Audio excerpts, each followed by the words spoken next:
Hi, my name is Reggie Howze, and I'm 81 years young. And I'm Shawna Bridget Howze, and I'm 71 years young. All right. The reason why that we repeat our ages, say our ages, is because so many people, when they get to be our age, are just couch potatoes, just sitting around, pretty much doing nothing until it's time to go to the doctor. But we're here as living proof that when you get to be in your 70s and your 80s, and even before that and after that, even in your 60s and 50s, and when you're in your 90s, even if you are blessed enough to reach 100, you can still get out and do things and keep it moving. Keep it moving until you can't move anymore. That's one of the top secrets of growing older and in a healthy lifestyle. Okay, so I just want to begin by stating a short disclaimer in that Shawna and I are in this episode and in each and every episode trying to express our own personal opinions and our personal experiences. And we're not medical people. I'm not a doctor. She's not a doctor. So if you have any health concerns, please contact your qualified healthcare professional. Okay. That being said, the name of this particular podcast is Don't Panic, It's Organic. It's organic. Don't panic. Mm-hmm. And the reason why we named it that is because we believe that the organic way is just a better way to shop and to eat. And, it's not a very sexy topic. It's not a very fun topic. But it is a real topic, something that we're faced with at least a couple of times a month going food shopping. Mm-hmm. There was a time when there was no such thing as organic because everything was organic. Mm-hmm. All the food was organic. But now when you go to into the average supermarket, you may see a small section saying organic, unless it's Whole Foods or Trader Joe's. But your average supermarket that you'll go into is you'll see a small section of organic, and the rest is non-organic. So we want to have a brief discussion just between us about the difference between organic food and non-organic food, and which is the healthier. And the reason why we want to discuss this is because we, like everybody else, we're trying to be as healthy as we possibly can. So I just believe that everybody wants to be healthier, no matter how they eat. If they eat pork, if they eat meat, or if they eat plants and fruits and vegetables like us as vegans and whole food plant-based eating as we do, either side of the aisle that you're on, you want to be healthier. You don't want to depend on the medical system to make you healthy. You want to do something about making your own self healthy. And one small thing that you could do is the way you shop, for your food, So we have on the one ledger, we have organic food. And on the other side of the ledger, we have non-organic food. So, which is better, organic or non-organic? Mm-hmm. Well, before we get started, we definitely want to try to define what is organic. Okay. So you and I go shopping, at least twice a month, mm-hmm. So we're faced with this situation about organic or not organic, mm-hmm. So we tend to go for the organic, whether we've been scammed or not, whether we've been fooled or not. It's the thinking that because it says organic, that it's better. So the science concerning this whole topic is in some instances is very clear, but in other ways it's not so clear. So what is organic, first of all? So let's talk about that. What is organic? Every store you go into, you see a sign says something in there saying organic. What are they talking about? What do they mean? I see they want more money. I see that right off the bat. I see they want more money. Now, what is it? Why do you want more of my money? Mm-hmm. Why do you want more of my money? What is it that makes it your product? I see organic on ice cream. I see organic on potato chips. I see organic on macaroni and cheese. I see organic on meats. And so I'm telling you, the word organic is all over the place. I see organic on cookies. I see organic on candy. I know that in chemistry class, we learned that or anything that was organic meant that it had a carbon in it. Well, everything has carbon in it. If it's a material thing, it has carbon in it. So is that what makes it organic?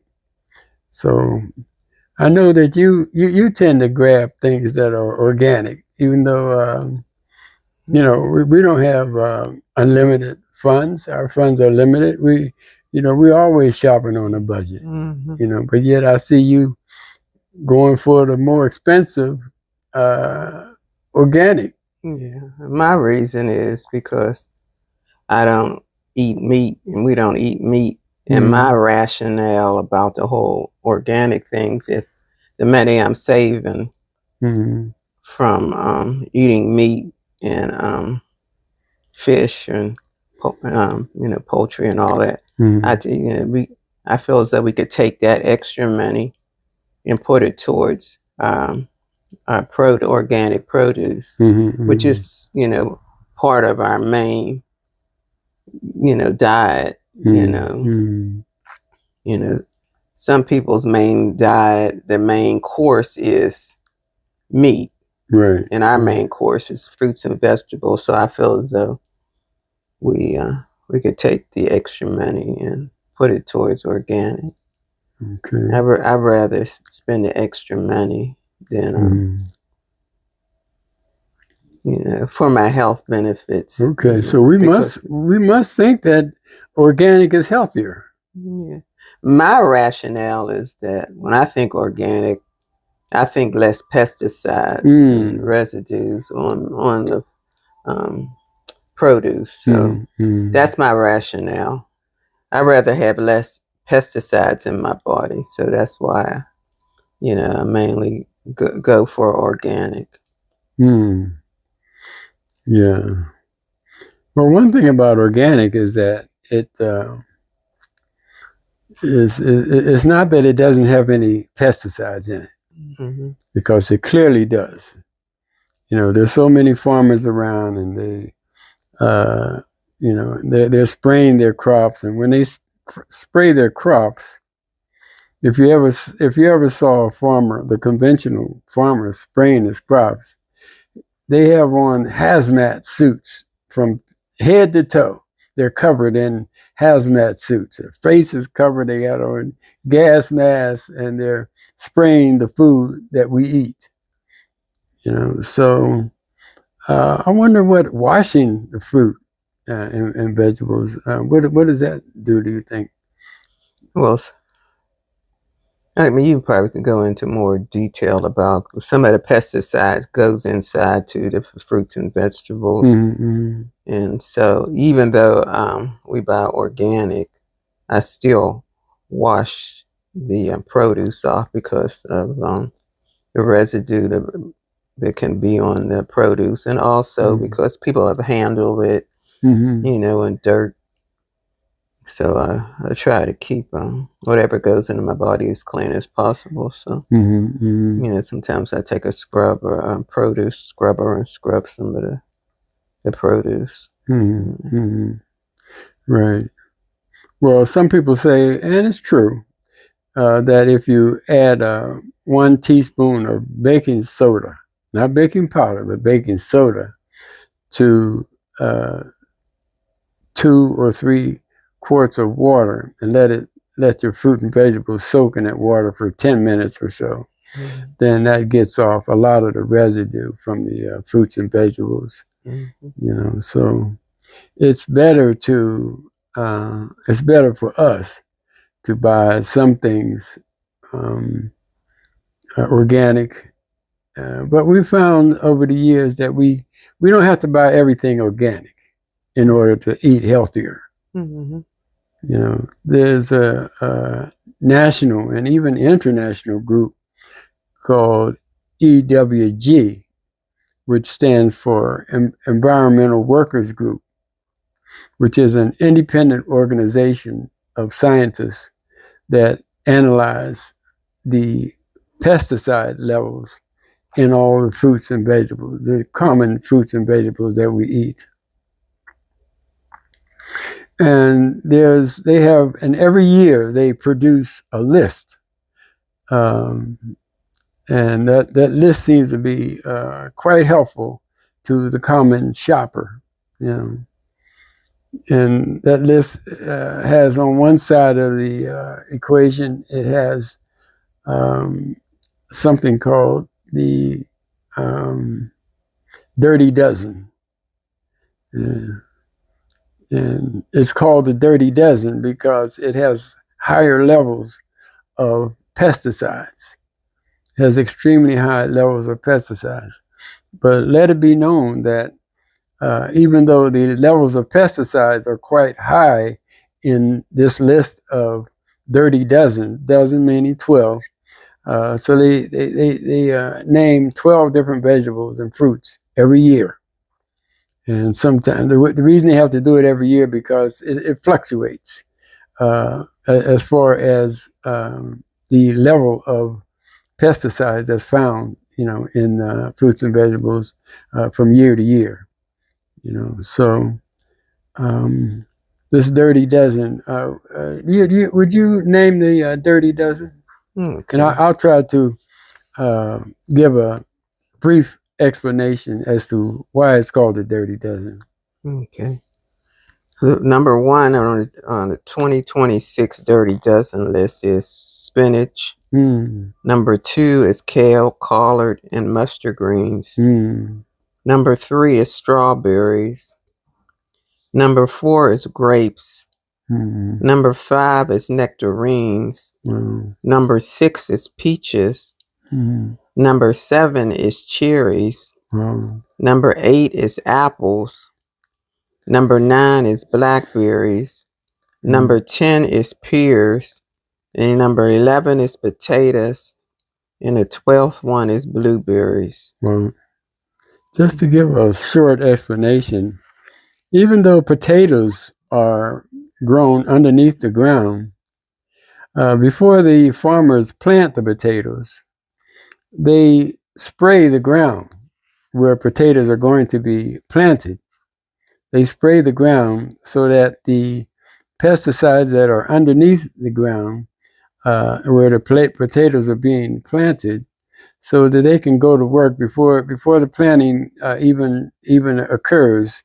the pesticide could already, when the potatoes go in, when they go in, they already are at work on the baby spuds. So much of the residue from the pesticide goes right into the baby potatoes before they're grown. Mm-hmm. And if you notice, the various fruits and vegetables that you name, they're all thin skin. Their skin is very, very thin, such as the pears, the nectarines, the apples, the strawberries. The skin on them is very, very thin. And so the pesticide just is absorbed immediately right into the fruit and vegetables, and even celery, it has very little protection from the pesticides. It just goes right into the celery, and you can't wash it off.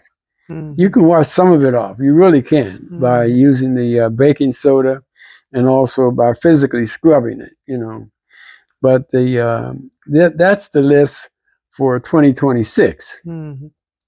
For 2025, one or two of those may not have been on there, but every year, spinach is always on that list. Because think about it, spinach has no protection. It's just low to the ground, and there is no shell around spinach. Mm-hmm. So the pesticides just go right into the spinach, Mm-hmm. And so, nobody really knows. I guess somebody knows, but it's not commonly known how many pesticides the United States allows farmers to use on the fruits and vegetables, but it's a lot. Mm-hmm. In Europe, it's only 400 different only 400 different chemicals that are allowed, by the EU to be sprayed onto the fruits and vegetables, as far as pesticides is concerned. But in the U.S., it's estimated to be upwards of 10 to 20,000 different chemical combinations that are allowed by the USDA, and the FDA, and the EPA, which is the governmental bodies that are responsible for the safety of our food. So the pesticides can go right into the spinach, mm-hmm. can go right into the kale, right into the collard greens, mm-hmm. and no matter how much you wash them, you can't wash them all out. So they go into our bodies, and only God knows exactly what these pesticides do inside of our bodies, because there hasn't been any long-term testing on how they affect human beings. So we can only hope and pray. Mm-hmm. I try to concentrate, especially on the strawberries and the blackberries and blueberries, because in the morning I make it's similar to somebody would make oatmeal, but it's a quinoa porridge. Quinoa. Yeah, make it out of quinoa in the morning and eat it, and add the berries with it. So I do that mostly every morning. If not, if I'll eat some oatmeal with the berries in it. So I'm very particular about that. I'll put my money in to those definitely, and because so what's so special about quinoa? For my protein. Okay, yeah. I heard that quinoa was a complete, what you call a complete protein. Yes. Yeah. So when you say a complete protein, that means all the amino acids are there. That it's just like it's the same protein as if you were eating meat. Eating bacon or whatever, sausage or whatever, but the protein is complete in quinoa. And so we love our strawberries, we love our blueberries, blackberries, And the reason why we love them so much is because they are full of antioxidants. You know, these antioxidants are another way of anti-aging. Anti-aging would be, you know, the more we eat berries, the blueberries, blackberries, strawberries, raspberries, the more we eat of these every day, then you know, science says that the more we eat of these berries, then the more anti-aging that's what they mean by antioxidants. And also, if a person can't afford fresh, you know, produce, it's always frozen, which is a lot cheaper, and they have organic frozen fruits and vegetables that a person, you know, could substitute. It depends on your budget. You know, you have to do what's, you know, best for your budget at the time. Right. Not everybody can afford organic, so right. you have to find ways. And another way we try to save is what's on sale, you know, and what's in season is usually cheaper. You know, so that's another way. In season is cheaper. Yeah, if the fruits and vegetables are in season, they're usually cheaper than when they're off season. Right. So that's a great point, you know, that you brought up about the frozen fruits and vegetables, you know, because the frozen fruits and vegetables are picked, and within an hour or two of them being harvested, they're already flash frozen. So the none of the nutrients are lost in the frozen fruits and vegetables, you know. So that's kind of like a really nice middle ground. If you don't have, you know, the budget for fresh organic fruits and vegetables, particularly your berries, you know, and that's just a great way of supplying your own family, you know, with the antioxidant fruits and vegetables. And also, when I used to go into the produce aisle, I didn't realize that there was PLU, a price lookup code on the fruits and vegetables. Now, if it's a 5-digit code and it begins with a 9, then I found out it was organic. Right. And then if it's only a 4-digit PLU code, then it's conventional. So that's a way. And then sometimes they might not even have labels on it. So where would you find these labels? They're on most of the time they're on the produce itself. That little sticker? Yeah, a little sticker that's on there. Okay. Okay. So the organic on that little sticker that's on the fruits and vegetables. It begins with a 9. It begins with a 9. It's 5 digits. Right. It's organic. Okay. But if it's only 4-digit, and that could be the code could be in the 3,000 or 4,000. Could be like 4011 on the conventional, and on the organic it might be 95015 or something. It'd be as long as it's 5. Right. So the labeling on that little sticker, the PLU number. The PLU means price lookup. Yeah, price lookup. So the organic always begins with a 9.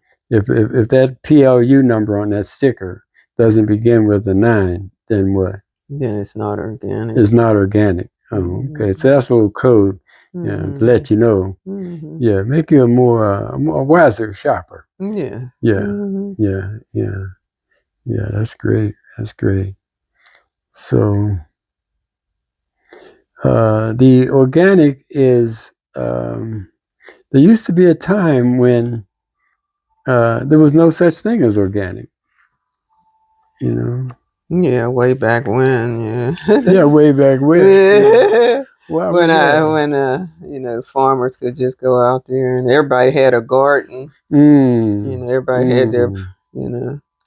Now, you know, you try to have a garden even in the, you know, in the city. You know, the deer and the groundhogs want to come and eat it all up. So you always have to have a covering over it. Right, right, so right. It's not as easy to grow your fruits and vegetables.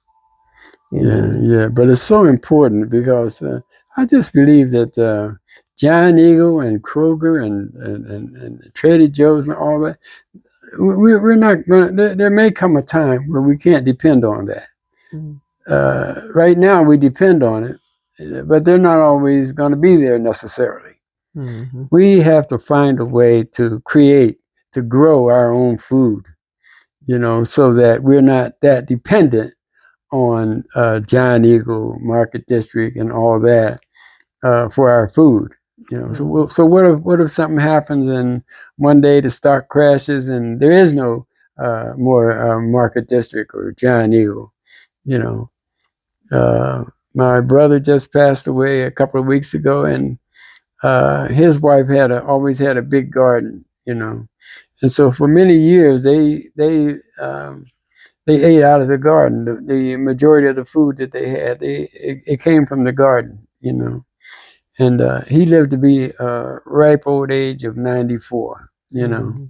And I just believe that much of that was because they ate out of the gardens so much during their earlier life, you know. And that the more you eat out of your own garden, which is, you know, it's going to be organic, you know, and the more you are able to purchase organic food. But there's another list that's called that one that you just read was called the Dirty Dozen. There's another list called the Clean 15. And before we get started with naming the Clean 15, notice that the Dirty Dozen all have very, very thin skin or no skin at all to protect them from the elements, but mainly from the pesticides, you know.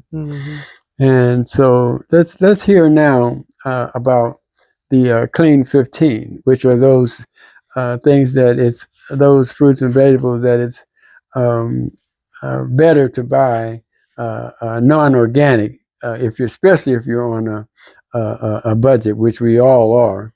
And so, can you tell us what those are? Yes, the 2026 Clean there's 15 of them are pineapples, sweet corn. Number 3 is avocado. Number 4 is papaya. Number 5 is onions. Number 6 is frozen sweet peas.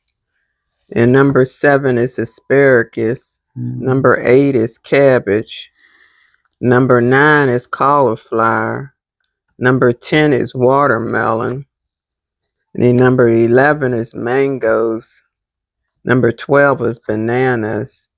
Number 13 is carrots. Number 14 is mushrooms.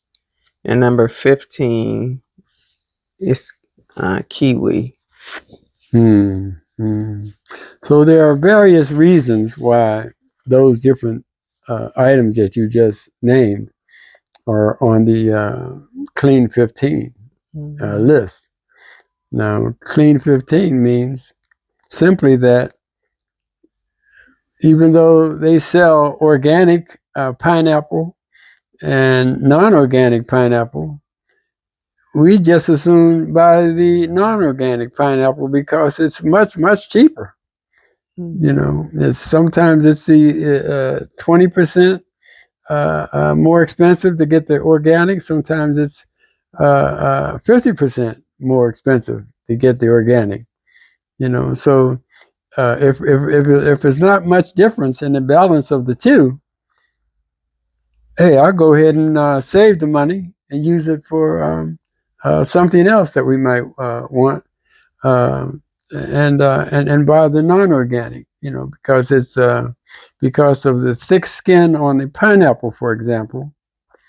It's the inside, the pulp of the pineapple is protected by that thick skin. The same is true for the avocados. And the watermelon. The watermelon has that thick skin on the outer parts of it.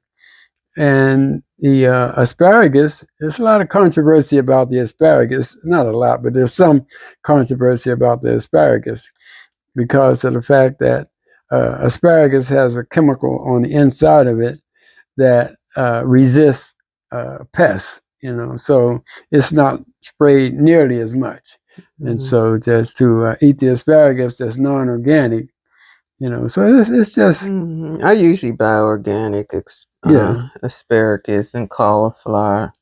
For some reason, I buy bananas too that are organic. Right. Because bananas aren't that expensive to me. Right. Well, bananas have that thick skin on there. Yeah. And so we have to realize that the skin of the fruits and vegetables is very much like our own skin. Whatever goes on goes in. Not completely, but 60% of whatever you put on your skin will actually get into your skin and go and get into your bloodstream. So at least there's a 15, and that's a lot of fruits and vegetables that a person can purchase without going organic. Because I still feel as though even though you buy fruits and vegetables or conventional, that it's still healthy for you to eat fruits and vegetables. Right. We still want everybody to realize that it's still healthy to eat conventional. Right. It's not as healthy as it could be, but it's better than not eating any fruits and vegetables. Right. The American Cancer Society has long ago issued a policy that warns us against not eating fruits and vegetables, and that fruits and vegetables is one of our greatest protectors about by not getting cancer, and not just fruits and vegetables, but a variety. They advise the American Cancer Society advises us to eat a wide variety of fruits and vegetables, and as wide a variety as you possibly can. Eat the rainbow, eat the yellow, eat the green, eat the red, and these various colors. I've come to love fruits and vegetables. Yeah. There's such a variety and so many things you can do with fruits and vegetables. Yeah. I feared when I stopped eating meat, what am I going to eat now? But the more I eat fruits and vegetables, nuts and whole grains, the more I'm loving it, because the varieties are just endless, and you can have your meatloaf, you can have your mac and cheese, you can have your soups, your stews. If you want to, it's not good to eat fried foods, no matter whether they're organic or not, but and then another point is that we don't have to be as rigid as we can be sometimes, because when we go out to restaurants and things, and we go out pretty often. Sometimes we go out twice a week to a restaurant, and we never ask, are these fruits or vegetables, are they organic or not? We just, as long as they're delicious, we eat it, So we don't have to be as rigid, but the main thing is that you're not eating too many things that are non-organic every day. you know. But it has to be a balance. It has to be a balance. But eating fruits and vegetables, even if it's non-organic, is a whole lot better than not eating fruits and vegetables at all. You know, when we were coming up, we didn't have many fresh fruits and vegetables. You know, most of our fruits and vegetables were canned. You know, like spinach. There were some things that I swore I didn't like. You know, canned spinach was one of them. You know, when I saw that canned spinach get dumped out on my plate, I was like, oh gosh. When I grew up, I never eaten spinach no more. Even though Popeye ate the spinach, I didn't care what Popeye ate. I wasn't eating that, you know. Yeah. But now that I eat organic spinach, it's just so delicious, you know. Yeah, growing up as canned fruits and vegetables, especially the vegetables, turned me off a lot. So, so I steer away from the canned fruits and vegetables. Yeah. It tastes so much better when they're fresh. Tastes so much better when they're fresh. Yeah. So we hope that you've received some type of information that gave you the curiosity to learn more about organic or to try more fruits and vegetables. So we're glad you tuned in today, and thank you so much. Yeah, thank you. Thank you, family. Because, we have to share information because we all want to be healthier. You know, we want to be just like our logo says up there: faith, wellness, and purpose.